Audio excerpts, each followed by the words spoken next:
kudune damkar iki. Lah iki kudune damkar, nek ora damkar ya ora iso no. Few moments later.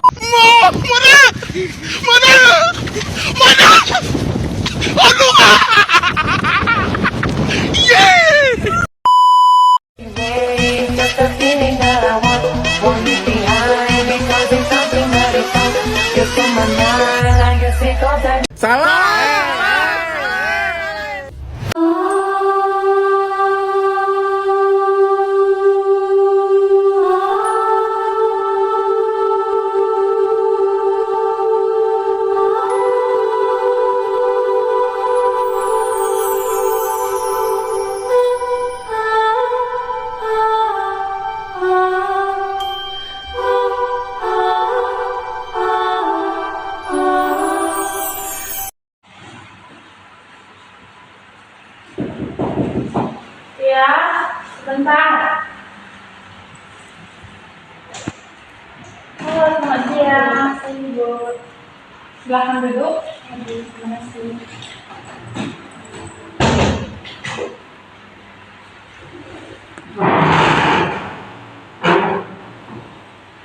Halo, selamat datang di ruangan saya.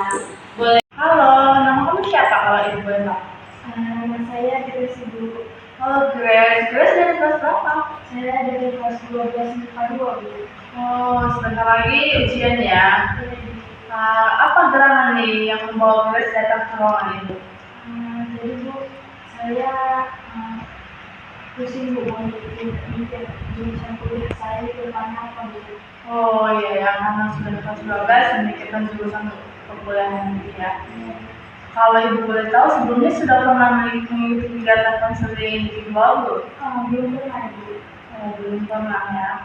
Baik, hari ini sepertinya ibu cuma memiliki waktu sekitar 30 sampai 35 menit dikarenakan setelah ini ibu harus mengikuti kegiatan webinar lagi, dan jika waktu itu masih kurang dan kamu juga belum merasa puas atau merasa masalah kamu terselesaikan, nanti di akhir kegiatan ini kita akan melakukan atau merencanakan pertemuan di hari berikutnya untuk menyelesaikan atau menemukan solusi dari permasalahan kamu ini. Namun jika hari ini sudah selesai, maka kegiatan konseling kita cukup untuk hari ini saja. Oke? Baik, tadi kan kamu bilang sama Ibu belum pernah mengikuti konseling individual sebelumnya ya. Jadi Ibu mau menjelaskan kepada kamu tentang 4 asas yang harus diterapkan dan harus kita ikuti dalam kegiatan konseling individual ini. Jadi yang pertama itu ada ada itu asas kerahasiaan, di mana apapun masalah, apapun cerita kamu nanti yang kamu ceritakan kepada Ibu itu akan menjadi rahasia Ibu dan kamu saja yang tahu. Tidak akan ada orang lain yang tahu cerita kamu seperti itu. Yang kedua itu ada azas kenormatifan, di mana kegiatan kita ini dari awal sampai akhir nanti kita harus mengikuti nilai-nilai norma yang ada. Dan yang asas ketiga itu ada azas kesukaraan, di mana kamu datang ke ruangan ibu ini tanpa paksaan dari siapapun, atau bisa dibilang ini berasal dari keinginan kamu sendiri. Dan yang norma keempat itu ada norma keterbukaan, di mana kamu terbuka kepada ibu apapun masalah yang kamu alami ataupun cerita yang kamu pendam itu bisa kamu ceritakan kepada ibu semuanya seperti itu. Baik, mungkin itu 4 asas yang akan harus kita patuhi dalam kegiatan kita hari ini. Nah, tadi kan kamu bilang kamu datang ke ruangan ibu ini karena ada sesuatu atau ada masalah yang ingin kamu ceritakan kepada ibu, yaitu tentang pemilihan jurusan untuk perkuliahan nanti. Kalau boleh ibu tahu, kalau boleh ibu dengar nih, apa sih ceritanya? Coba kamu ceritakan, silahkan. Saya bingung Bu, karena kan sudah mulai kelas 12 Bu, terus orang tua juga untuk saya untuk memilih jurusan sesuai dengan yang orang tua ini kan Bu. Oh iya, berarti apa tanggapan kamu terhadap hal tersebut? Awalnya kan saya tidak setuju Bu, karena orang tua saya pengen kalau saya itu di jurusan kedokteran Bu. Oh, sedangkan kamu itu tidak suka jurusan itu. Kalau ibu boleh tahu jurusan apa nih yang memang betul-betul kamu minati atau yang sedang kamu pikirkan sekarang ini? Kalau untuk sekarang Bu, saya lebih suka menggambar Bu, ke bidang seni Bu, karena menurut saya kalau saya ke bidang seni, saya lebih bisa mengekspresikan diri saya Ibu. Ketika sedih saya bisa menggambar, ketika senang juga saya bisa menggambar Bu. Terus coba cerita. Terus juga orang tua saya sangat mendukung itu Bu, ketika saya bilang saya mau jurusan seni ataupun kesenian, mereka langsung bilang gini Bu, untuk apa kamu ke situ, tidak ada masa depan yang menjamin Bu, karena kan seperti yang sekarang kan Bu, dokter itu pasti diimpikan kali sama orang-orang tua Bu, apalagi saya jurusan IPA, jadi mungkin menurut orang tua saya lebih passionnya ke situ Bu, padahal sebenarnya juga dari awal saya pengen jurusan IPA itu bukan saya yang pengen Bu, itu dari orang tua saya Bu, karena kebetulan kakak saya ada dokter Bu, jadi seperti orang tua saya berpacu sama kakak saya Bu, kakakmu aja bisa sukses, kenapa kamu tidak bisa gitu Bu. Baik, apakah orang tua kamu itu tahu kalau kamu itu hobi menggambar atau di bidang kesenian seperti itu?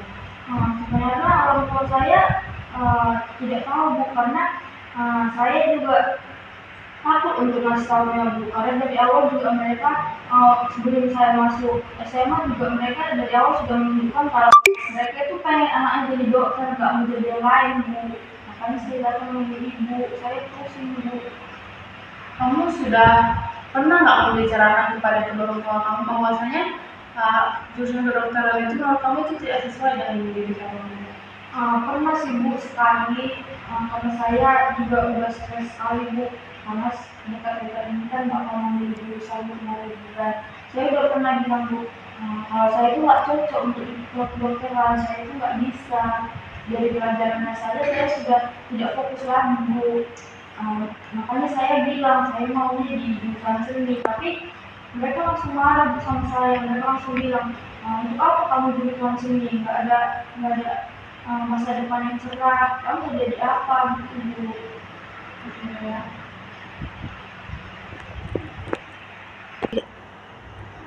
Berarti tadi orang tua kamu itu berpendapat bahwasanya jurusan kesenian ini tidak memiliki masa depan yang menjamin. Iya Bu, benar. Padahal saya juga pernah bicara kepada orang tua saya. Itu tidak seperti yang mereka pikirkan Bu, karena seperti ada banyak kan Bu tulis-tulis standar yang lukisannya bisa terjual miliaran, bahkan ratusan juta Bu. Saya juga sudah pernah menjelaskan kepada mereka, tapi mereka tetap tidak mengerti Bu, mereka tetap kekeh untuk saya itu jurusan kuliah saya itu kedokteran Bu. Dan juga saya sering juga Bu dibanding-bandingkan dengan kakak saya yang kayaknya jurusan kedokteran Bu. Oh iya, saya paham. Kamu pasti sangat sedih karena dibanding-bandingkan dengan kakak kamu yang lulus di kedokteran. Iya Bu, benar. Mereka setiap ada pertemuan Bu, walaupun sedang berbincang saat makan malam, mereka selalu bilang Bu, gimana kamu udah yakin kan untuk kedokteran? Lihat itu kakak kamu contoh dia itu bisa sukses ke kedokteran. Untuk apa kamu milih jurusan yang tidak ada masa depan yang cerah gitu Bu. Berarti dari keluarga besar kamu juga mendukung orang tua kamu ya, memilih jurusan kedokteran untuk kamu itu. Iya Bu, benar.